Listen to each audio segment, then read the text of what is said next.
Imagina ser una mujer joven, con sueños, estudios y un futuro prometedor, y por algún motivo terminar casada con un hombre mucho mayor, controlador y violento.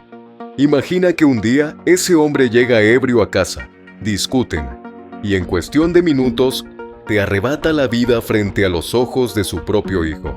Y no solo eso, mutila tu cuerpo y arroja los restos por el drenaje como si fueras basura.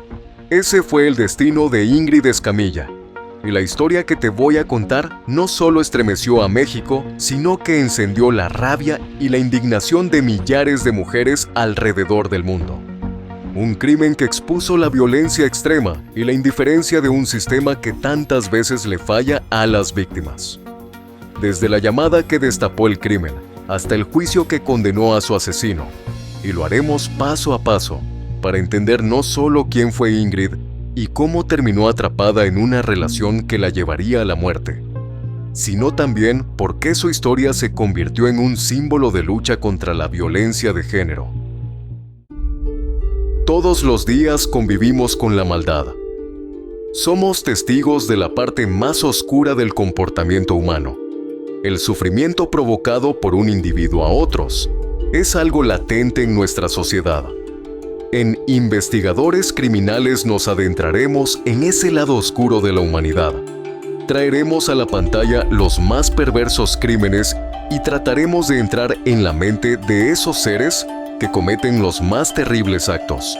Yo soy José y el día de hoy te traigo otro caso más. El 9 de febrero de 2020, una mujer de nombre Yvonne escuchó las palabras más difíciles de procesar en una llamada. Su exesposo, Eric, le confesó que había asesinado a su pareja actual. No era una amenaza ni una exageración, era una confesión en toda regla. Eric no intentó disfrazarlo ni negar lo que había hecho. Le contó que había tenido una fuerte discusión con Ingrid y que aquello terminó en tragedia. Ese mismo día, Yvonne actuó con determinación. No se quedó callada ni trató de manejar sola la situación. Tomó el teléfono y reportó de inmediato lo ocurrido a las autoridades. Gracias a esa reacción, la policía pudo movilizarse rápidamente hacia el departamento donde vivía la pareja. Cuando los agentes llegaron al domicilio, lo encontraron todavía allí. La escena era brutal. Ingrid yacía sin vida, con señales de violencia extrema. Eric había apuñalado a la joven en la garganta y luego había mutilado su cuerpo en un intento de deshacerse de los restos. Había retirado piel y órganos e intentado arrojarlos por el drenaje, aunque sin éxito. Los policías no dudaron y lo detuvieron en flagrancia. Poco después se confirmó oficialmente la identidad de la víctima. Se trataba de Ingrid Escamilla, de apenas 25 años. En ese momento, el caso dejó de ser un asunto privado y se convirtió en una noticia nacional. Y aquí surge la pregunta central. ¿Quién era Ingrid y cómo terminó en una relación con el hombre que le quitaría la vida? Ingrid Escamilla nació el 3 de octubre de 1994 en México, en un poblado llamado Necaxa Canaditas, dentro del municipio de Juan Galindo, en el estado de Puebla. Era una comunidad pequeña, de esas donde todo el mundo se conoce y la vida transcurre al ritmo del trabajo, la escuela y las costumbres familiares. Ingrid no llegó sola al mundo. Tenía una hermana gemela llamada Betsy, con quien compartía no solo el parecido físico, sino también una complicidad única. Ambas eran las menores de un grupo de 5 hermanas, lo que hacía que la casa estuviera llena de voces, risas y, por supuesto, responsabilidades.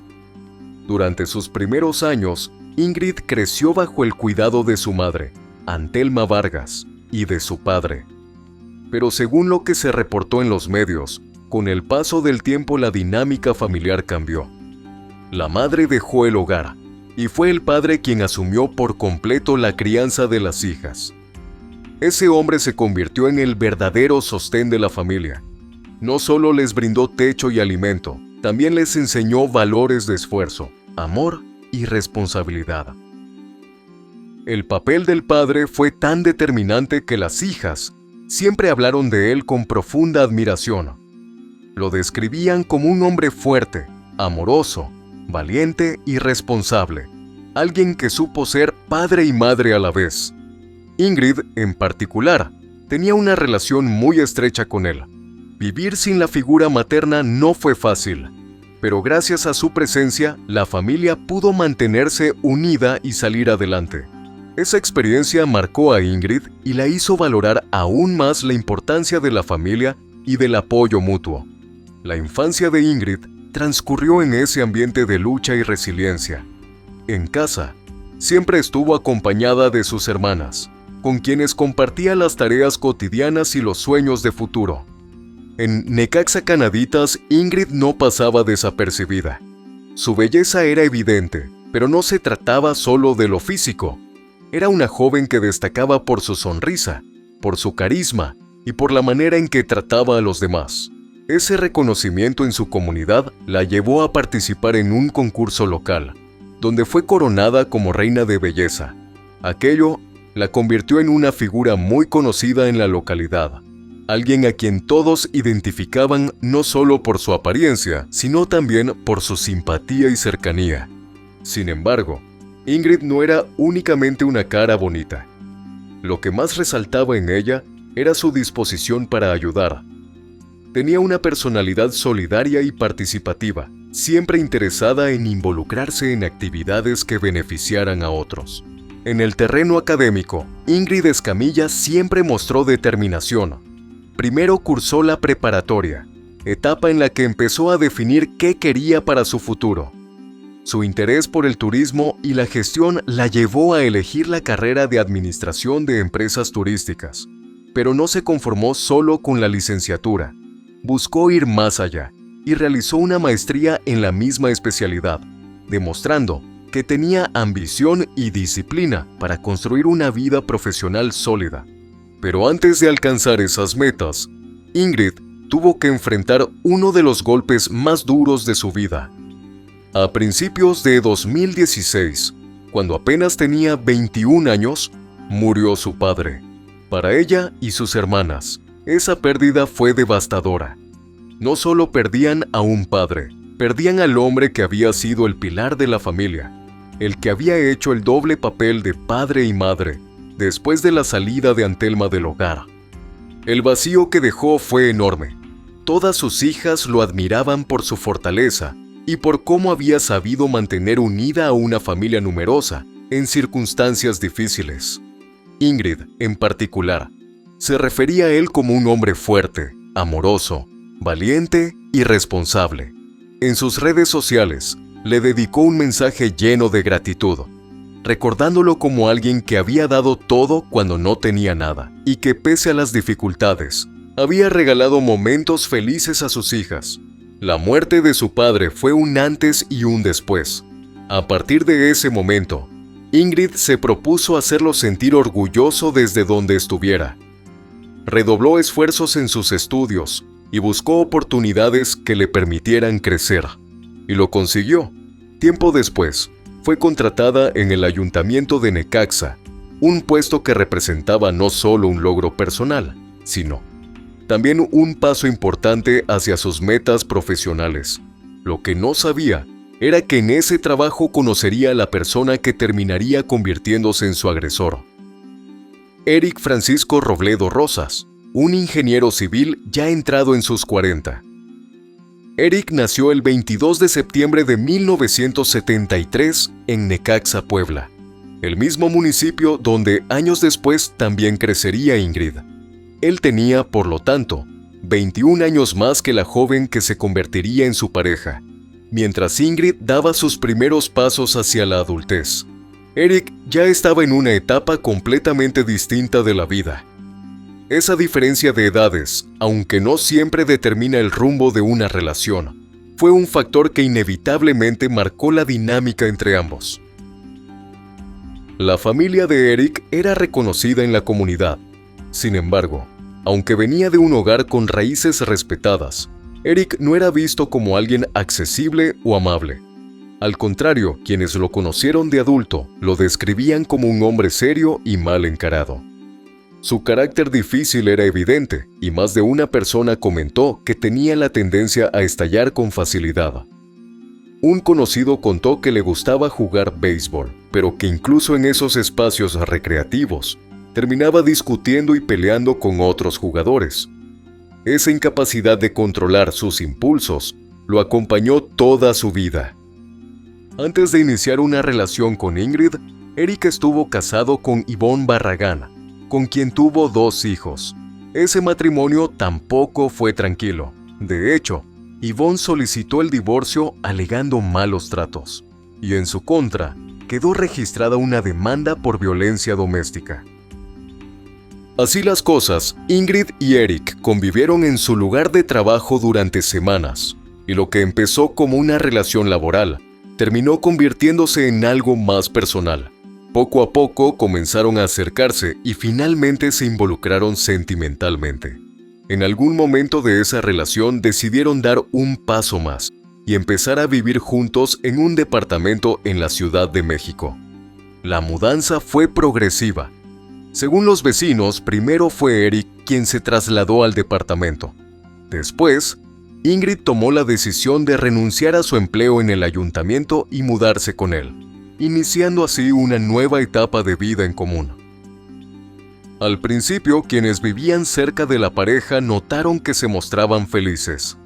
Se les veía juntos, compartiendo risas y disfrutando de los primeros días en ese pequeño espacio que pretendían convertir en su hogar. Pero esa felicidad no duró mucho. Con el paso de las semanas, las discusiones comenzaron a hacerse frecuentes y cada vez más intensas. Los vecinos relataron que no solo escuchaban gritos que traspasaban los muros, sino también golpes que provenían del interior del departamento. La convivencia se convirtió en un foco de tensión constante. Ingrid comenzó a pasar la mayor parte del tiempo encerrada en el departamento, aislándose del mundo exterior y perdiendo poco a poco la libertad con la que había crecido. El aislamiento de Ingrid no pasó desapercibido. Algunos vecinos aseguraron que apenas se le veía salir del departamento y que cuando lo hacía, parecía apagada, como si hubiera perdido la alegría que la caracterizaba. Incluso hubo versiones que apuntaban a que Eric había llegado a hacer un acuerdo con el conserje del edificio para que no se permitiera la entrada de visitas cuando él no estaba en casa. Ese detalle mostraba un nivel de control que limitaba la autonomía de Ingrid y que reforzaba su encierro. En redes sociales, Ingrid intentaba mostrar una cara distinta. Subía fotos y publicaciones donde aparecía sonriente, como si todo marchara bien. Era la fachada de una vida normal, pero detrás de esas imágenes también dejaba escapar señales de lo que estaba viviendo. En el año 2019 volvió a dejar otro mensaje en redes sociales, esta vez dirigido claramente a un hombre en particular. Allí escribió que el hecho de que él no lo viera no significaba que ella no tuviera alma. Ese tipo de publicaciones evidenciaban que Ingrid se sentía ignorada, poco valorada y profundamente afectada en lo emocional. Según comentaron vecinos, Ingrid intentó, en más de una ocasión, poner fin al sufrimiento que vivía junto a Eric. Hubo momentos en los que ella buscó ayuda fuera del departamento. Habló con personas de su entorno, buscó apoyo y en al menos una ocasión aseguró haber ido ante autoridades para denunciar malos tratos. Sin embargo, esa denuncia nunca prosperó. Esa falta de resultado dejó a Ingrid en una situación extremadamente vulnerable. El aislamiento se acentuó hasta el punto en que, en un episodio que estremeció al edificio, Ingrid quería quitarse la vida. La gravedad del momento obligó a la intervención de la policía y de los bomberos, quienes acudieron para impedir la tragedia y contener la crisis. Aquel rescate no significó un punto de inflexión permanente, aunque esa vez lograron disuadirla y evitar que se hiciera daño. La situación siguió siendo crítica. En las semanas posteriores, la convivencia se mantuvo tensa. Los vecinos continuaron reportando peleas y el clima emocional dentro del departamento no mejoró. Para muchos observadores, esa crisis fue una advertencia clara de que la relación había escalado hasta límites peligrosos. Finalmente, esos antecedentes no eran hechos aislados. Eran la serie de señales que, lamentablemente, anticiparon la tragedia que ocurrió la madrugada del 9 de febrero de 2020. Esa madrugada marcó el desenlace de toda esa historia de violencia. Según su propio testimonio, Eric llegó a casa ebrio, después de haber pasado la noche bebiendo. El ambiente en el departamento, ya cargado de tensión por las peleas constantes, se tornó explosivo en cuestión de minutos. Una discusión más comenzó entre él e Ingrid, y esa discusión se transformó en violencia física que no tendría vuelta atrás. En medio del altercado, Eric tomó un cuchillo y atacó directamente a Ingrid. La herida fue letal, la apuñaló en la garganta, terminando con su vida de manera inmediata, pero la brutalidad no se detuvo allí. Con una frialdad difícil de comprender, inició un proceso de mutilación sobre el cuerpo. Retiró parte de la piel y extrajo órganos, como si quisiera borrar todo rastro de lo ocurrido.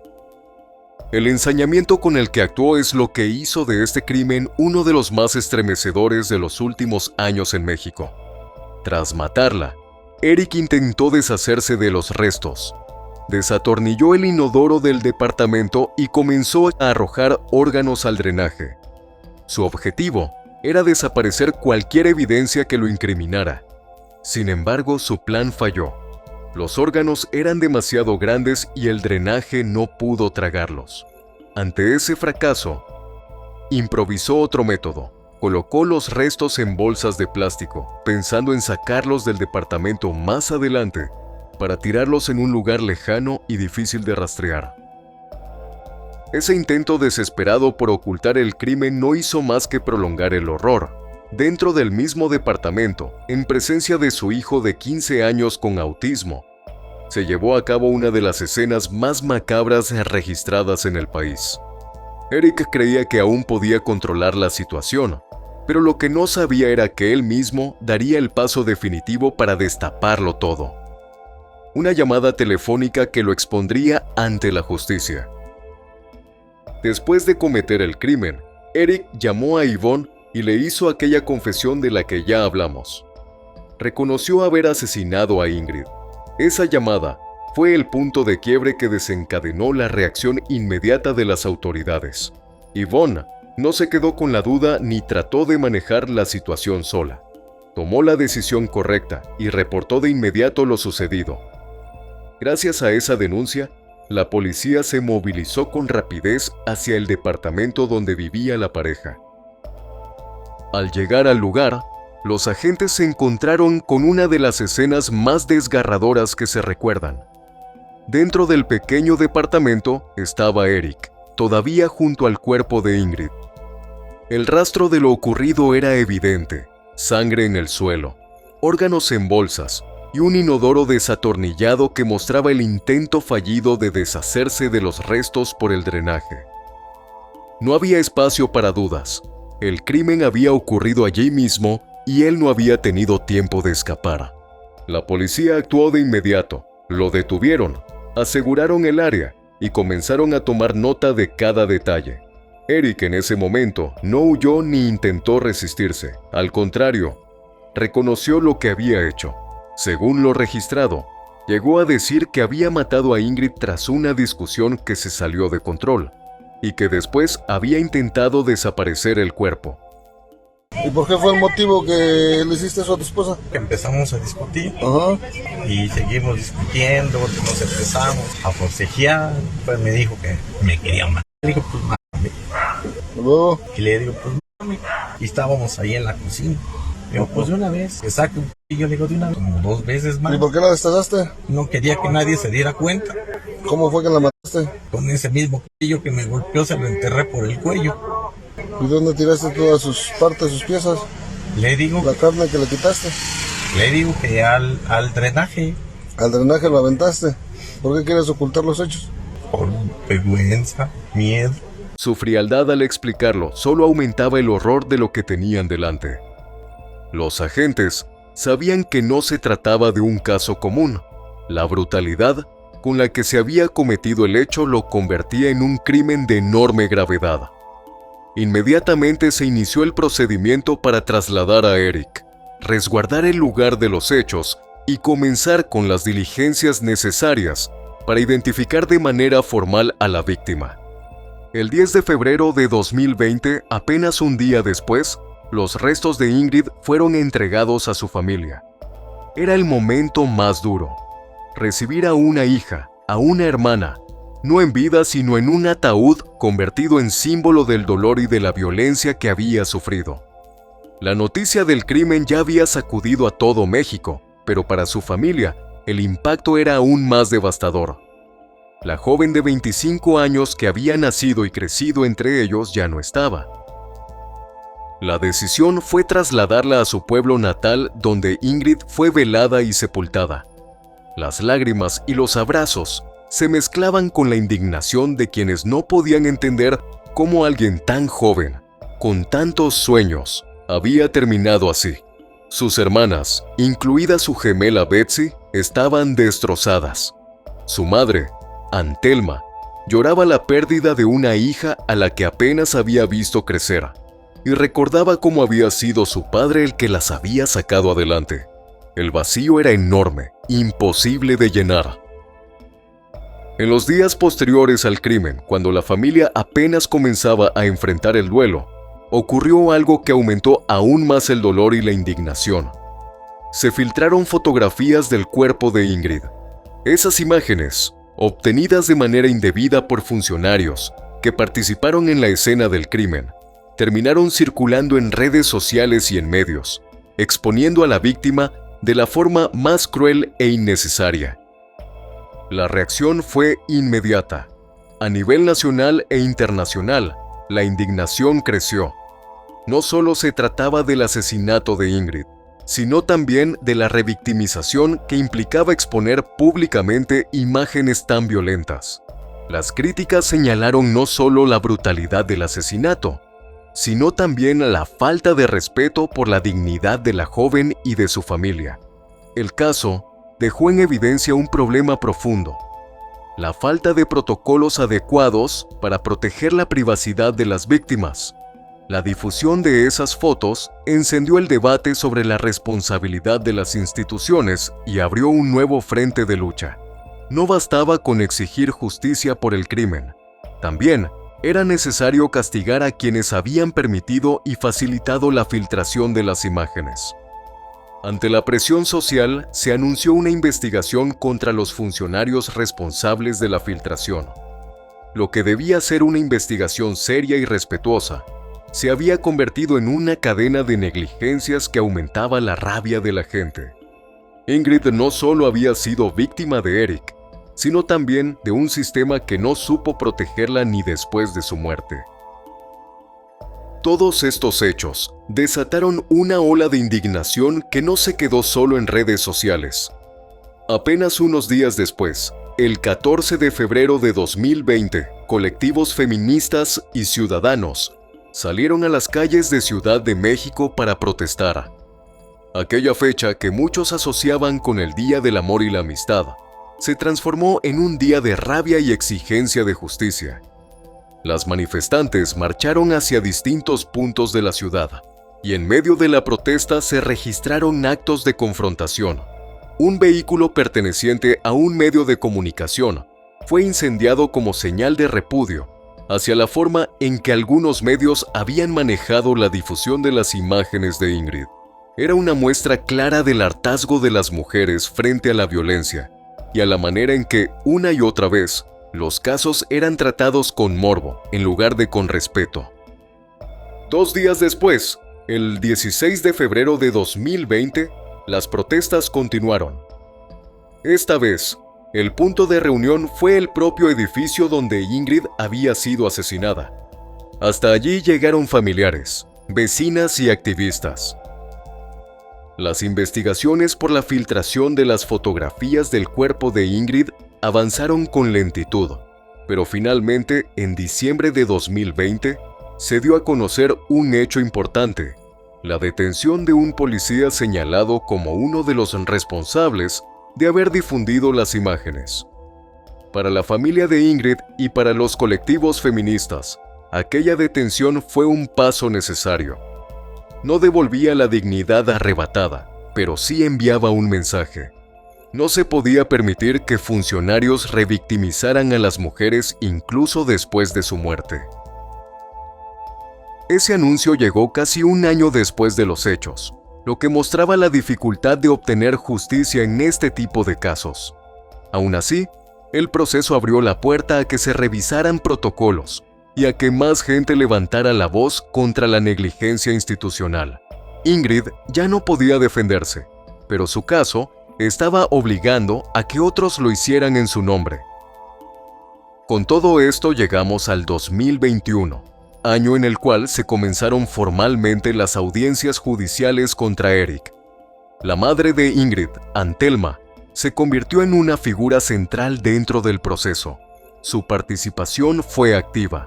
Asistió a las audiencias, habló ante los medios y se aseguró de que la voz de su hija siguiera presente en cada etapa. El proceso judicial avanzó hasta llegar a un punto clave en octubre de 2022. El 12 de octubre, el tribunal encargado del caso anunció un receso. La razón era la necesidad de valorar todas las pruebas presentadas, de revisar con detalle cada elemento antes de dictar una resolución definitiva. Ese receso fue un momento de tensión. Para la familia de Ingrid y para la sociedad que seguía el caso, era una pausa cargada de expectativa, una espera angustiante antes de conocer el desenlace. Al día siguiente, el 13 de octubre de 2022, finalmente llegó la decisión. El tribunal declaró culpable a Eric Francisco Robledo Rosas por el feminicidio de Ingrid Escamilla. La sentencia fue contundente, 70 años de prisión. Además, se le impuso el pago de una indemnización de 616,100 pesos y los gastos funerarios correspondientes. Era la pena máxima posible y, para la familia, un paso hacia la justicia que tanto habían reclamado. Aunque nada devolvería la vida de Ingrid ni sanaría por completo el dolor de la familia, la sentencia marcó un cierre dentro del proceso legal. Ingrid se había convertido en un símbolo nacional y su nombre ya no era solo parte de una tragedia, sino de una causa que había impulsado protestas, debates y reformas. La justicia había llegado, aunque tardía y con un costo emocional incalculable. Aunque el tribunal dictó la sentencia máxima contra Eric, el caso de Ingrid no terminó allí. Su nombre y su historia siguieron resonando en la memoria colectiva de México. Ingrid se convirtió en un símbolo de una de las problemáticas más graves y dolorosas del país. Cada detalle de su caso, la brutalidad del crimen, la filtración de las fotos, la indignación nacional, dejó cicatrices en la sociedad que no se borrarían fácilmente. Las protestas que surgieron tras su asesinato marcaron un antes y un después. No se trataba solo de exigir justicia para Ingrid, sino de visibilizar el dolor de miles de familias que habían perdido a hijas, madres y hermanas en circunstancias similares. Su rostro y su nombre se sumaron a los de otras mujeres víctimas de feminicidio, convirtiéndose en parte de un grito colectivo. Ni una más. El caso de Ingrid Escamilla nos deja muchas reflexiones dolorosas. Primero, nos muestra cómo la violencia de género no surge de un día para otro. Se va construyendo poco a poco, con señales, con gritos, con golpes, con silencios. Ingrid dejó pistas claras en redes sociales. Los vecinos escuchaban las discusiones. Hubo intentos de denunciar. Y aún así, la tragedia no se pudo evitar. Es un recordatorio de que la sociedad y las instituciones tienen que aprender a escuchar esas señales antes de que sea demasiado tarde. Segundo, su historia nos habla del impacto devastador de la revictimización. No bastó con la brutalidad del asesinato. La filtración de las fotos expuso nuevamente a Ingrid, como si su dignidad no importara. Esa segunda violencia nos obliga a preguntarnos, qué tanto se respeta a las víctimas en este país. Y también nos deja claro que exigir justicia no es solo castigar al culpable, sino también garantizar respeto en cada paso del proceso. Tercero, el caso de Ingrid nos recuerda que la violencia afecta a círculos completos. A su familia, que perdió a una hija, una hermana, una gemela. A su comunidad, que la vio crecer y ahora la despidió con lágrimas. Y a toda una sociedad que, al ver su caso, se reconoció vulnerable. Cada historia como la de Ingrid es una herida que se suma al dolor colectivo de México. Por último, la memoria de Ingrid también es un llamado. Su vida, desde la niña que creció en Necaxa con su padre y sus hermanas, hasta la joven que estudió y se tituló, debe recordarse como la de una mujer valiosa, solidaria y llena de sueños. Su nombre hoy es sinónimo de lucha, y hablar de ella es mantener viva la exigencia de que ninguna otra mujer tenga que morir en condiciones semejantes. Amigos, hemos llegado al final de esta historia, y no fue fácil contarla. Hablar de Ingrid Escamilla es hablar de una vida que tenía todo por delante, y que fue arrebatada de la manera más cruel. Una joven de 25 años, que soñaba con construir un futuro y que, como tantas mujeres en este país, terminó convertida en un número más en las estadísticas de feminicidio. Pero Ingrid no puede ser solo un número. Su historia nos sacude porque muestra cómo la violencia empieza mucho antes de la tragedia. En las discusiones, en los golpes, en el control, en los silencios que muchos prefieren no ver. Y también nos confronta con lo que ocurre después, con instituciones que no siempre protegen y con un sistema que, incluso en la muerte, expuso su cuerpo a la revictimización. Yo soy José, y te invito a que no dejemos que esta historia se quede solo en un video o en una noticia. Hagamos memoria activa, hablemos de Ingrid, de todas las Ingrid que no están, porque mientras sigamos recordando y exigiendo, su voz no se apaga y su vida no habrá sido en vano. Nos escuchamos en el próximo video. Gracias por tu apoyo. Y bueno, querida audiencia, hasta aquí una investigación más. ¿Qué opinan del caso de hoy? Nos gustaría mucho leer sus comentarios, ya que su opinión sobre los casos es muy importante para nosotros. Recuerden siempre hacerlo con el máximo respeto posible, tanto para la víctima como para los demás espectadores, y nosotros que los estaremos leyendo. Antes de irte, deja tu me gusta y suscríbete si aún no lo estás.